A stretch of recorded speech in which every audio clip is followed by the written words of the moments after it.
I had to reshoot the entire first part of this episode because for like 10 minutes I had a little piece of peanut on the edge of my lip there. It was disgusting. CGQ Plus. All right, so welcome back to another episode of Flashback.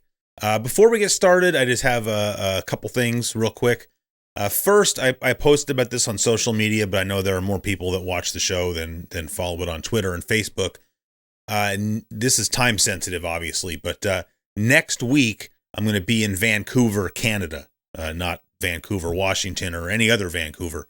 And just if anybody wants to get together and, you know, just have a beer or something somewhere, I'm trying to just put together a very casual get together. So basically, I'm going to go to a bar, and anybody that wants to hang out and have a couple beers and BS about, you know, old video games for a couple hours should come out. But if you're interested in doing that, if you shoot me an email at cgquarterly@gmail.com, then we can all just figure out a time that works for us. So far, there's one guy coming. So if nobody else comes, that's fine with me. But if a couple more people want to come, I know I've gotten a few postcards from Vancouver. So if you want to come hang out, just let me know. And just the other thing real quick is I just wanted to say thanks to all the people that have bought the stickers. They sold a lot better than I thought they would. And this new setup that I have here with these lights was really pretty much funded by sticker sales. So hopefully it looks pretty good. I mean, the lights are nice, but, you know, I went back to trying to use my DSLR to shoot the video, and, like, you know, I get a better depth of field because it's got a wider aperture, so, like, that's why, you know, even probably this is blurry, my hand up here, and then, of course, what's behind me is blurry, so you kind of get that cool separation. But, you know, when I bought this camera, like, it's supposed to be good for video, but, you know, normally I use a camcorder. I mean, mind you, it's a nice camcorder, but I think it looks better, but the aperture is a little smaller. So it doesn't look as good. I don't know. Somebody, when I just did that fantasy football, whatever prizes video, Grant Smith Base specifically said that he thought it looked really nice. And I mean, that's nice to hear. I was kind of, I don't know. I thought if you blow up the image kind of larger, if you're watching it on a phone, it looks good. I feel like if you're watching it on a TV, yeah, it looks a little bit sketchy. So I don't know. I might go back to, I'm going to use these lights no matter what, but I might go back to using the camcorder. Anyway, we got some mail to go through here, just real fast. Shouldn't take too long. First postcard comes to us from Fred in Kingston, New York. And he sent us a pretty unique postcard. He says that the artist who conceived Parappa and Lammy, like from Jammer Lammy, has a gallery in Catskill, New York, and has ink sketches as postcards. And then you can see, well, there you go. That would be Lammy. But I mean, that's very cool, I think. And then I'll see if I can just cover up his. I don't know how well you'll be able to see it because it's kind of far back. Batman stamp. So I was kind of bummed out when I saw that. I didn't know there were Batman stamps. I like having stamps that, you know, ideally have some kind of nostalgic value when I send stuff back to you guys. So like right now I have the Scooby-Doo stamps, but if I had known there were Batman stamps, I definitely would have gotten some. And next postcard comes from Justin in San Antonio, Texas, and it just says, "Don't mess with Texas." So I won't. Next one comes from William. This is I think this is the third postcard I've gotten from William over there in Taipei City, Taiwan. So I guess William and I have kind of just turned into pen pals because, you know, we're writing back and forth. So if you're watching this, William, I'm sorry I have not sent a response letter to you yet, but I'm going to. And this one's just, it's just a Taiwan-specific postcard. It's pretty cool. It's just got like a little mosaic of different things going on in it. And the stamps on here have watermelons on them, so that looks pretty cool.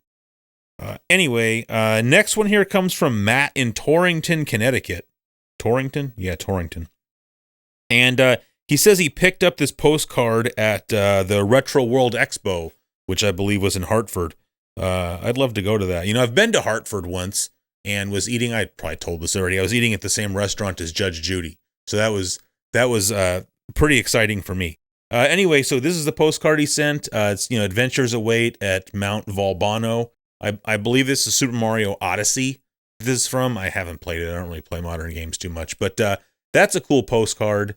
And then apparently Matt's kids are fans of the show, particularly his daughter, Ariana, and his son, Ephraim. So hello to both Ariana and Ephraim. And please do me a personal favor and listen to your dad. Next here, we got a letter from, this one kind of made me feel bad. But so we got this letter. I don't know if you remember, I don't know if it was the last episode or 2 episodes ago, that we got a postcard from Cambodia. But the person didn't leave their name or return address, so I couldn't really send him anything back. But, it took me a while to post a new episode, right? So that was like 2 months worth of mail. And so I guess the guy got kind of concerned that maybe I didn't get his postcard. And so he sent me a letter just saying, hey, I sent you a postcard, which is totally fine. I don't mind. But once again, he didn't leave his name or give me a return address. So, I can't thank him. So, sorry. Oh, he did draw. I don't know if I can show that. I don't want to show. Well, there's no information. He drew a fish, which I don't know if you can see that or not. I think it's pretty cool. Looks like maybe a koi. Not really sure. Well, this is the one thing he said that I really appreciate. He said, your voice gets me eased when I'm tossing and turning.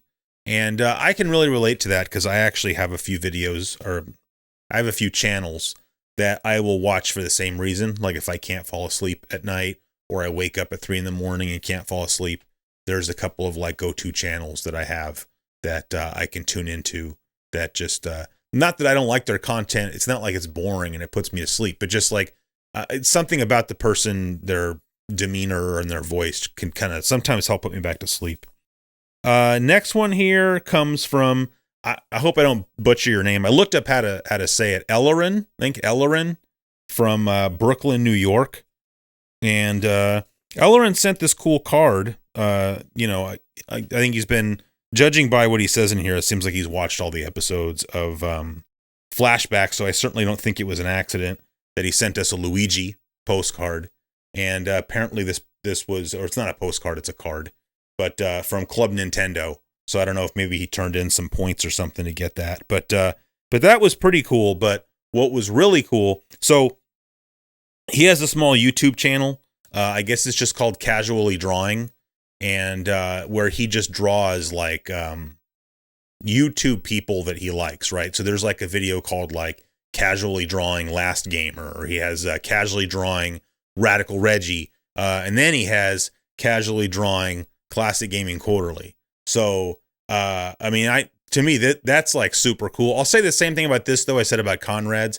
Maybe a little bit more realistic and not so much flattering, but I don't mind at all. I love it. I'm actually going to frame this and put it up on the wall behind the camera here, because when I'm live streaming, that's what's in the background.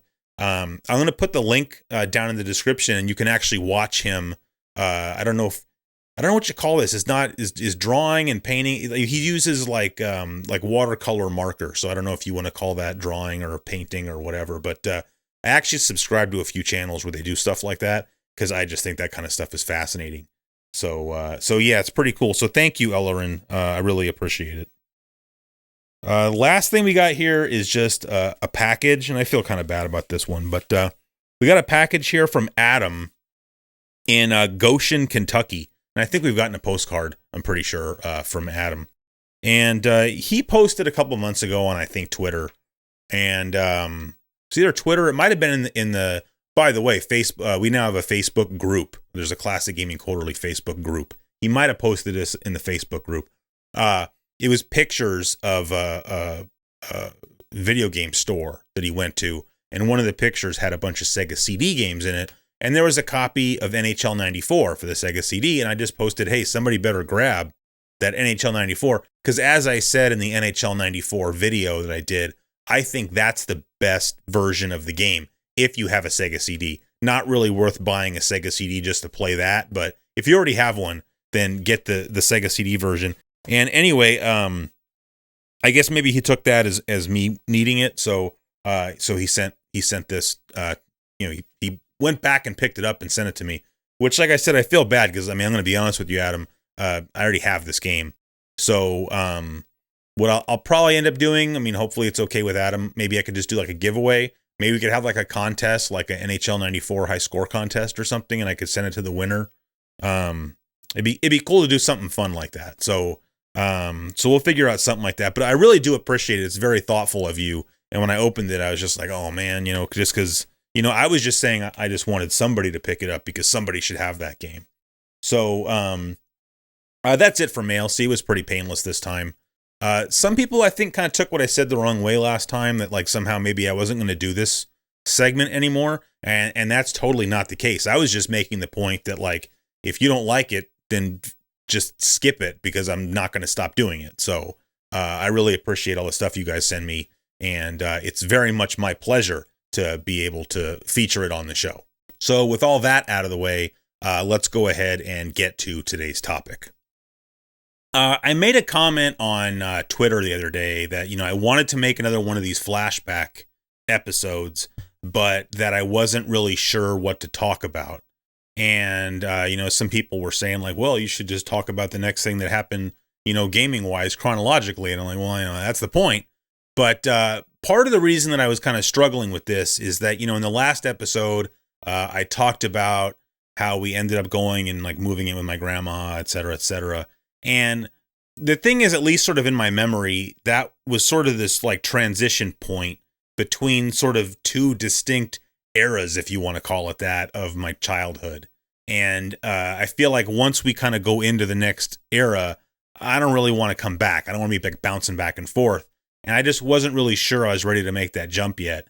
And the more I've been thinking about it, the more there are still sort of things that I do want to talk about from sort of that earlier era. So, and one of those is just talking about games that I don't really have any other way to talk about, right? Like I feel like I've tried to, each game that gets featured in one of these episodes is sort of wrapped up in the overall story, or it's just sort of in this chronological order. And, it's a game that I had or that I rented or whatever. But there are a lot of games that I have very fond memories of from my childhood where I can't really frame it like that, but I don't want to completely ignore it. So that's why I'm probably going to title this video "The Rest of the Rest," and that's not a typo of "Best of the Rest." It's just like these are some other games that I can't really think of any other way to talk about. So I'm just I got 10 of them here, so we're not going to spend a whole lot of time with each one. But it's just I don't know how else to put it. So we're just gonna talk about them. And these are really going to be in no particular order. I know I always say that, or people always say that, but it's really no particular order. We talked about Blades of Steel in a previous episode, but we didn't really talk about Double Dribble. And it's kind of funny. I didn't really play Double Dribble when I was a kid, but I've mentioned that Jonathan had a brother, and his brother was several years older than we were, and he was really into sports, and he really only played sports video games, at least that I ever saw. And his favorite sport seemingly was basketball. Like, he played basketball. He was very tall, and so that probably helped kind of push him into playing basketball. And like, he played on the high school team. I don't know if he played it in college or not, but so he played a lot of basketball. I know I mentioned that before. He played Double Dribble and he played hoops. But a lot of times I would go over to Jonathan's house, and we'd have to wait our turn to play Nintendo because Jordan was there, sort of sitting on the floor playing Double Dribble. And so I used to watch him play a lot of Double Dribble just because we were waiting our turn. And just for that reason, I think, it is a good game. And, I kind of touched on this subject a little bit, I think, in the last read-through when I was talking about, like, Tecmo Bowl and, how it was pretty much the best football game that was out there until TV Sports Football came out. And then it was quickly usurped by John Madden Football. And really, the same is true of Double Dribble. Like, it was pretty much the best basketball game, in my opinion, probably well into the 16-bit era, really, because, like, at least on the Genesis, the first basketball game that came out was Pat Riley basketball, and that really wasn't that great of a game. And then Lakers versus Celtics came out, and that wasn't all that great either. So anyway, it's just an iconic basketball game. And one thing I was going to mention when we started that I kind of forgot, almost all of these games are going to be things that I either played or watched at Jonathan's house. So I'm going to kind of sound like a broken record. But, when I think of, like, the NES years of my childhood, just sitting on the floor in Jonathan's den is like one of the most precious memories that I have. Like, I really enjoyed it. He was really good at video games. I was not. He had a lot of video games that I didn't have or otherwise wouldn't have seen. And so my experiences hanging out at his house really kind of dictated my taste in NES games up until even now. Like when I first got back into playing NES, which would have been like in the late 90s, a lot of the games I was trying to pick up were the games that Jonathan had that I never had. So I'm going to be saying that about most of these games, that they're going to somehow involve Jonathan. So next one up here I have is Gauntlet. And Gauntlet is not the most highly regarded game on the Nintendo. And, I never really thought that it was fair to compare, contemporary arcade releases to their NES ports. And I would say the same about Gauntlet. Gauntlet's a game I used to play in the arcade. I may have told this story before. I probably told the story before about going with my parents to that casino up in Lake Tahoe and then giving me a whole bucket of quarters and to keep me busy so they could go into the casino itself, because they had a pretty big video arcade like in the basement at the casino. And they gave me one of those, they don't even use coins anymore at these casinos, but they used to have those big change buckets that were like, 32 ounce like plastic cups basically. And they gave me one of those, and it must have had like $20 or $30 worth of quarters in it. And I pumped a lot of quarters into Gauntlet. And that's really what the game is for, is to be a quarter muncher, right? And but when I moved back with my mom, Jonathan had Gauntlet, and this was one of the few games that we used to play together a lot. Of course you can play like couch co-op with this game, the Nintendo game, and he was usually the elf, which I thought was really fitting because Jonathan was like a real skinny guy. Like, he was sort of small, a little bit short, very skinny, and he was like really fast. Like, the guy could run like a cheetah, and which really describes the traits of the elf in Gauntlet. My favorite character to be in Gauntlet is the wizard, but sometimes Jonathan would be the wizard. Sometimes I'd be stuck being the fighter, which I was never a fan of. But it's kind of like it was his house, it was his rules, so it was like if he wanted to be whatever, then like he got like first pick, and you can't be the same person because that's just lame. So that's kind of all I have to say about Gauntlet there. Next one, here's another game I used to play a lot in the arcade. I know I mentioned this game probably when I was talking about Sam's Town, but that is Spy Hunter.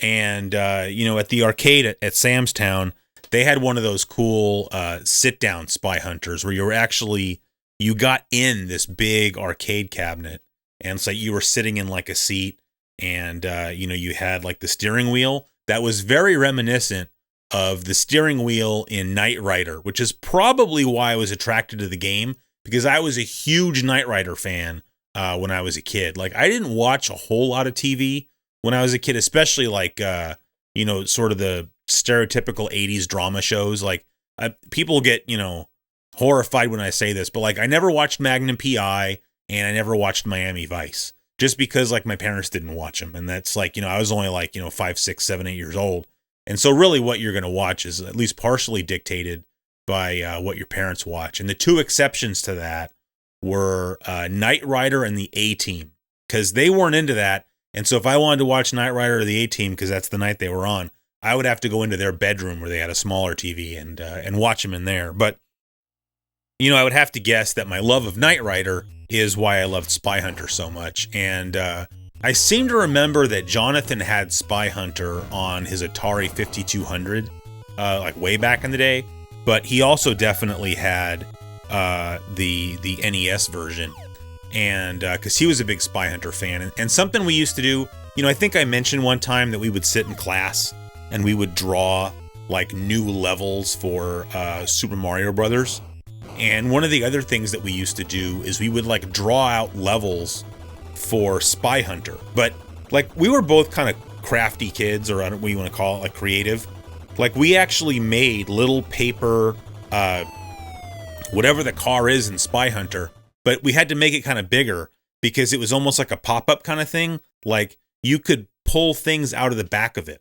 Like you could pull out this strip of paper that was like colored black because that was like the oil slick, or there was a different paper you could pull out that was folded up that was like the smoke screen. I don't think we had the missiles because I don't know how you would do that, but we used to do stuff like that, and that was pretty cool. But there's another example, like people for some reason don't like the NES version of Spy Hunter, but this is a game I really enjoyed playing when I was a kid, and so for me, I think it's pretty good. Next, again, Jonathan's House. This was another game that Jonathan had that I'm pretty sure he let me borrow this game at one point, but this is a game I remember sitting there watching him play, and I seem to remember that I got my copy of this game in like 1997 or 1998. I remember that, where I lived, we didn't really have, like EB Games or Babbage's, or I guess it was called Electronics Boutique before it was EB Games. We didn't have any of that stuff. We had a Software Etc. in the mall, but that was it. And Software Etc., this is like before they got bought out by, GameStop or whoever. And they didn't sell used games at all. So we had like local used game shops, but that's it. And so sometime in like 97 or 98, I get this flyer in the mail from this store called Funko Land. I'm like, what the heck's Funko Land? But my friend Fabian was over, and we're reading through it, and it was like a price list. They had the prices of all their used games. And so there was like this whole section with NES games. And like we couldn't believe how cheap the prices were for some of these games that for us were like beloved games when we were a kid. Like I remember Fabian was going crazy because they were selling like pro wrestling for like $2. And this was like a grand opening flyer. And so he's like, oh, dude, let's go. And so we literally that day, or that evening, actually, remember it was nighttime, we drove over there. And I remember that I came home with like a whole stack of NES games. And that was when I first had to look up how to clean NES games. Because I'd never really had that bad of a problem before of not being able to get a game to play, aside from blowing in the cartridge. And then so I looked up, like somebody had written up this technique online of how to clean games using like wet Q-tips or something. And I mean, not the greatest method, but it worked. But one of the games that I picked up that night, probably this exact copy, was Solomon's Key. And, like I said, it's a game I remember sitting on the floor watching Jonathan play and just thinking it was the coolest game. The music is very repetitive, but it's also pretty memorable, at least for me. And I guess it's probably the same for most people, but for me, like, music is kind of a big deal. Like, you can have a lot of memories wrapped up in music.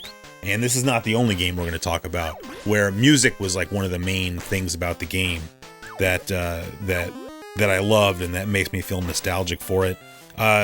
If you've never played Solomon's Key, I would highly recommend it. It's like a action puzzle game. It's just like a single screen game, but you have to, I don't know, it's hard to explain. You should just check it out. But it was an arcade game, actually. It's a Tecmo game. I don't know if you caught that, but it was one of Tecmo's releases on the NES, and it was a Tecmo arcade game. Although the arcade game is pretty much the exact same game, it just has better graphics and better sound.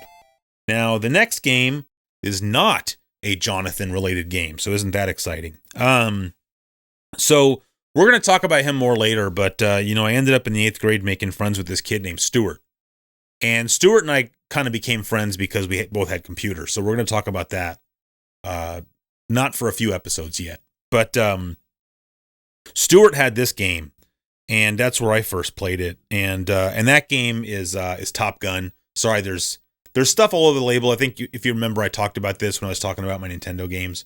It has these things on the label because it was part of Tengen's library. But it just, it's not a good game, but when the movie Top Gun came out, it was like such a big deal. And, I of course saw it in the movie theater. It was one of the first albums that I bought. Like, I actually had a cassette tape that was like the official soundtrack of Top Gun. And it was like one of those times where like my mom or my aunt took me to, the Warehouse or Tower Records and said, well, you can go ahead and just get a tape, whatever you want. And I picked up Top Gun. I mean, who doesn't like danger zone? So we used to ride our bikes around the neighborhood. Like, after this movie came out, it was really a huge deal. And we used to ride our bikes around the neighborhood and pretend that we were like flying F-14s, and we were like singing Danger Zone and like, pretending we were dogfighting with each other. And so, it was just in terms of mass media or the culture of the mid 80s, Top Gun's a pretty big part of that. But this game came out, and I didn't look it up, but I mean, it couldn't have been any earlier than 87, maybe even 88, right? But well after when the movie came out. And it really just kind of goes to show like how much times have changed. And, now a movie comes out, and like 2 weeks later, seeming not really, but, shortly afterwards, you can buy it on DVD at Target. But like when we were kids, a movie would come out, and then like months later, it would show up for rent at the video rental stores. And then it was sometime later that you could buy it, at, Target or wherever. But even then, it's just like even years after it came out, Top Gun was, still enough of a draw that they could release a successful Nintendo game. And it's not a very good game, but I just remember, Stuart was kind of in the same boat that I was in. Like, he had a Nintendo, but he didn't really have hardly any games for it.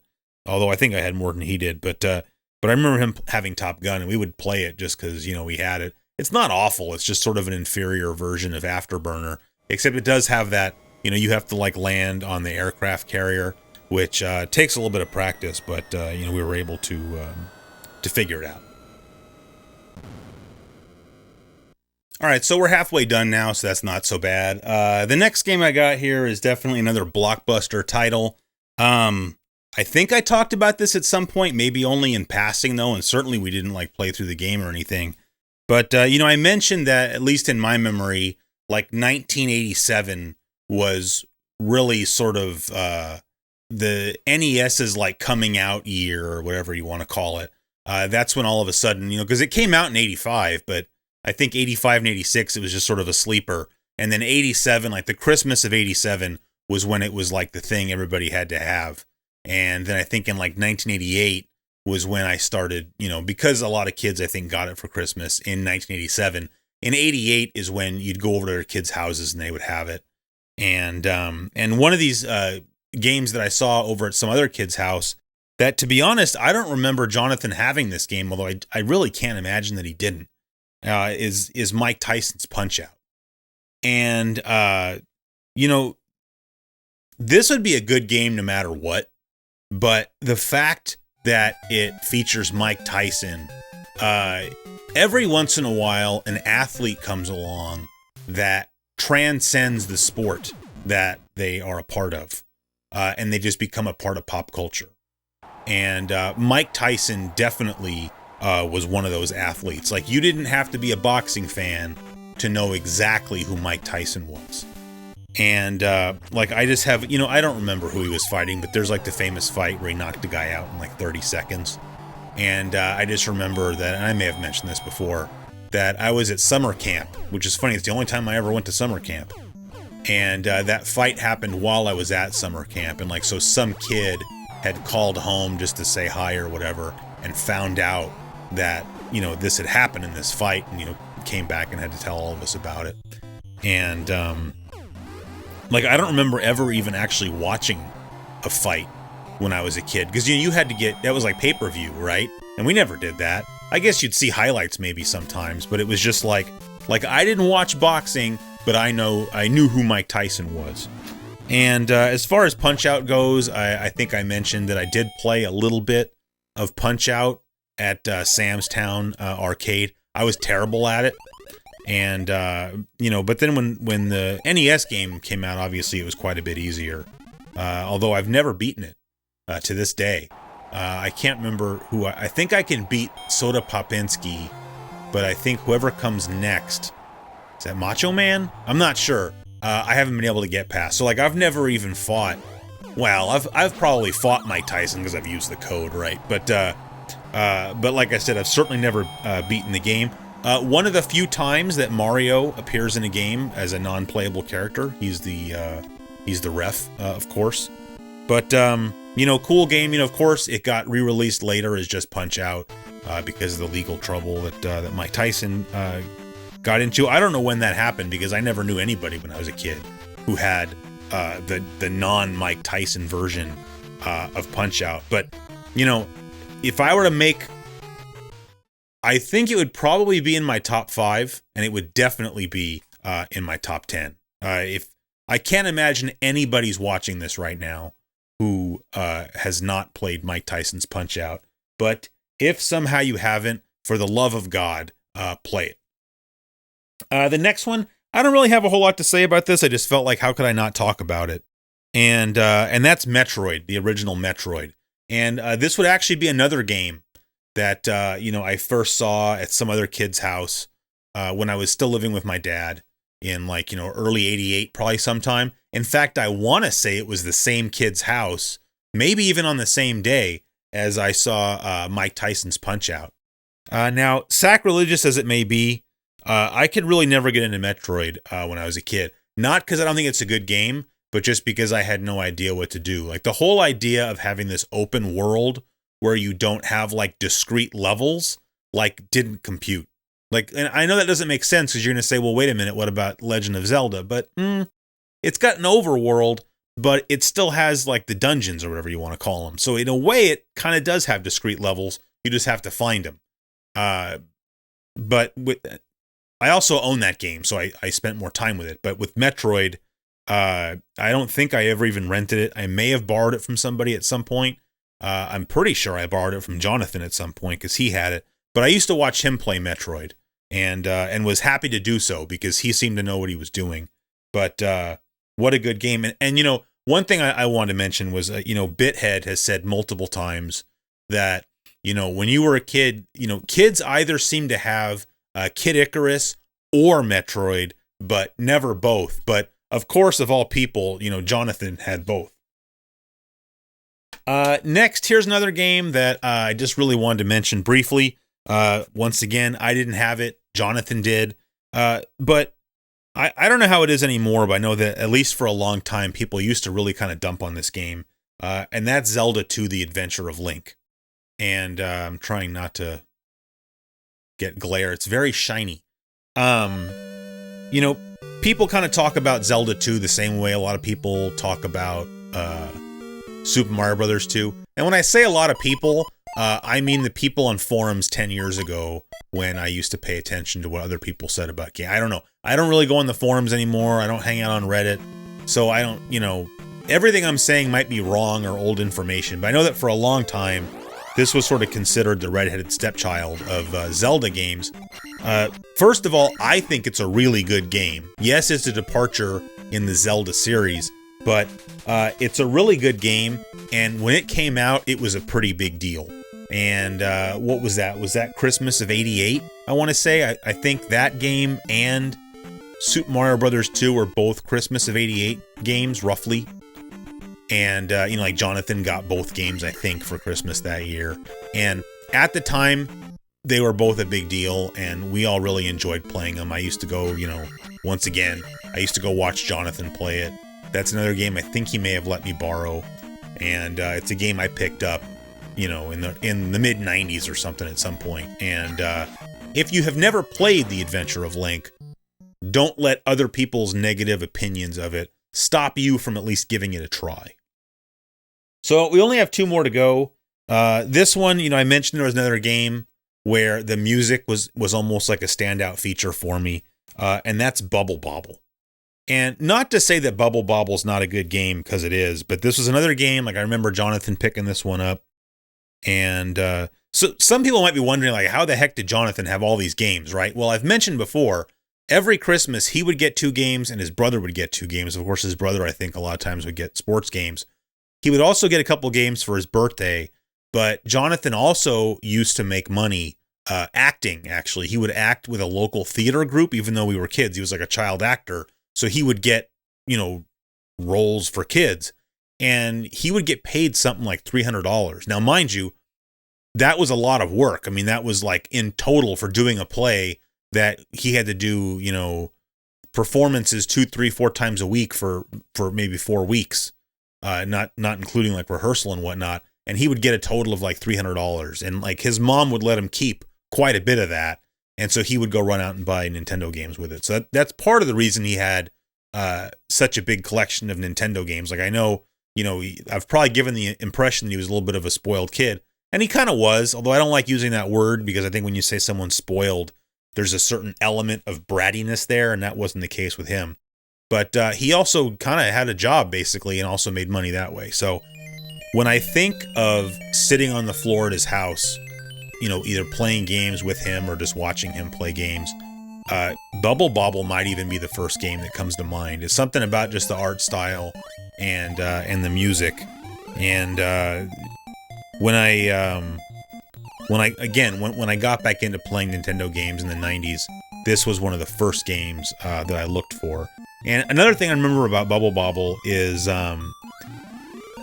back then most Nintendo games were like about $3, right? Like if you were on the forums and you were buying or selling games, you would charge like, $2 or $3, maybe $4 for a better game, maybe $1 or 50 cents if it was like a Super Mario Brothers Duck Hunt cart. But Bobble was a game that was consistently like $10. And so, when you were out going to like the thrift stores and whatnot looking for games, obviously you were looking to pick up the games that you wanted for yourself, but you would also keep an eye out for games that you could just sell on the forums or trade for other games. And so Bobble was the kind of game you'd be looking for. This was, of course, back in the day when there were so many games at the thrift stores that you would actually leave stuff behind. Because like, well, I already have that. It's only worth like $2, so I'm just going to leave it. And I feel like now the idea of doing that, unless it's like a really roached out sports game, like you would never do that. But back then, that was just reality. It's like, well, I don't need that game, so you would just leave it.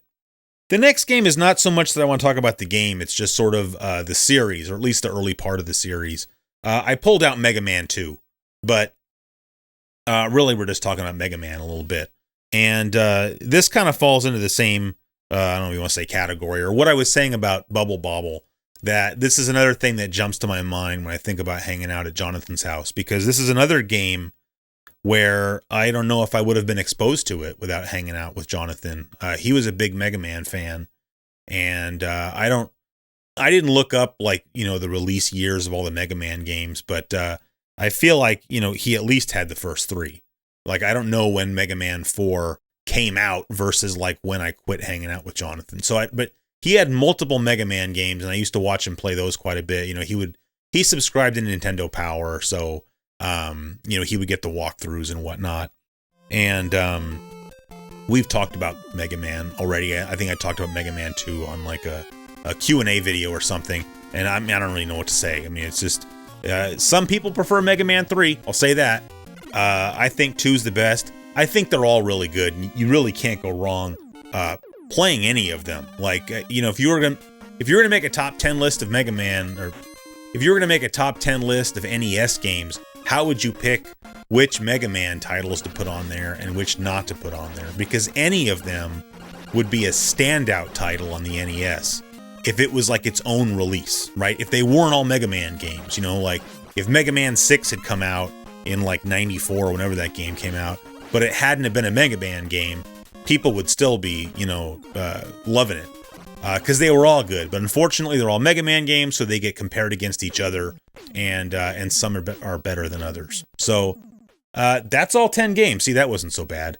I do have a few more things I'm going to talk about before we kind of go over the bridge, like I was saying. There's a couple of games that I picked up kind of later on, but I just figure it's better to talk about them now while we're still talking about NES games. I do want to talk about cartoons. Like maybe do like a top 5, or I don't know if we need to rank them, but I mean, I want to talk about some memorable cartoons that I watched when I was a kid. I was thinking about doing like a video talking about just sort of the late 80s, well, mid to late 80s, poser skater culture. And I actually have like an old copy of Trans World Skateboarding that I thought it'd be cool to kind of flick through. Because that was another thing that was a big iconic part of the 80s.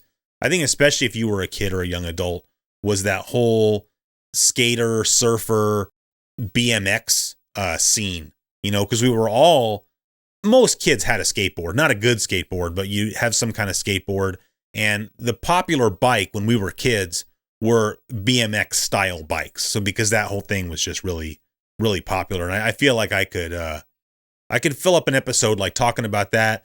And then maybe even like we could play, we could play some Skate or Die, or, I mean, we already talked about TNC Surf Design, so we don't need to play that one again. But we could do like the BMX biking portion of California games for the links. I don't know. I just think we could fill up an episode talking about that kind of stuff, and I think it'd be pretty cool. And then I'm just going to see if there's anything else that I can think about before we start kind of getting into like 8th grade, no more Jonathan playing PC games, because that's just going to be a whole different world, I think. So we'll see what happens. But that's going to do it for this episode of Flashback. As always, thanks for watching. We'll see you next time.